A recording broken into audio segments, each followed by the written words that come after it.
भगवान आपकी परीक्षा क्यों लेते हैं, क्या आपने कभी सोचा है? तो चलो आज सुनते हैं। गांव के बाहर एक छोटा सा मंदिर था। वहीं हर सुबह एक गरीब किसान मोहन आकर श्री कृष्ण के सामने हाथ जोड़कर बैठ जाता। मोहन के चेहरे पर थकान थी, क्योंकि घर में माँ बीमार थी, कर्ज बढ़ रहा था और खेत सूखा पड़ा था। एक दिन मोहन ने रोते हुए कहा, कन्हैया, मैं मेहनत करता हूँ, फिर भी मेरे जीवन में सुख क्यों नहीं आता? मंदिर में उसी समय एक बुजुर्ग साधु बैठे थे। उन्होंने मोहन की बात सुनकर कहा, बेटा, श्री कृष्ण जवाब देते हैं, लेकिन हमेशा आवाज में नहीं, घटनाओं में। मोहन चुप हो गया। अगले दिन मोहन खेत जा रहा था। रास्ते में उसे एक पर्स मिला। उसमें पैसे थे और एक पहचान पत्र भी। मोहन के हाथ कांपने लगे।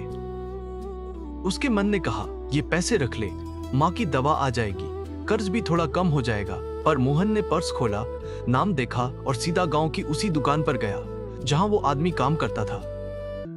वो आदमी परेशान था, चेहरा उतरा हुआ, और बार बार कह रहा था, आज पर्स नहीं मिला तो घर में बेटी की फीस भर नहीं पाऊंगा। मोहन ने धीरे से पर्स आगे बढ़ाया। भाई, ये आपका है। आदमी की आंखों में आंसू आ गए। उसने मोहन के हाथ पकड़ लिए। तुमने आज मेरी बेटी का भविष्य बचा लिया।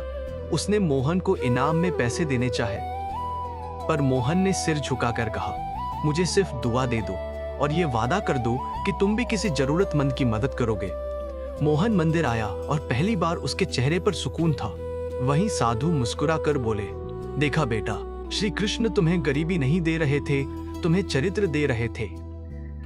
मोहन ने कहा, लेकिन मेरी समस्या तो अब भी है। साधु बोले, समस्या छोटी नहीं होती, पर जो इंसान सही रहता है उसकी किस्मत भी एक दिन सही हो जाती है। कुछ दिन बाद वही आदमी मोहन के घर आया। उसने बताया कि वह शहर में एक कंपनी में काम करता है और उसे एक अच्छे मजदूर की जरूरत है। उसने मोहन को काम दिला दिया। मोहन की माँ की दवा भी चलने लगी, कर्ज धीरे धीरे उतरने लगा।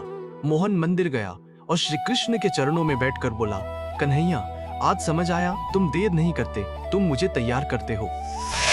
और तभी मोहन को जीवन का सबसे बड़ा सत्य समझ आया। श्री कृष्ण कहते हैं, सच्चाई कभी तुरंत फल नहीं देती, लेकिन जब फल देती है तो जीवन बदल देती है। राधे राधे।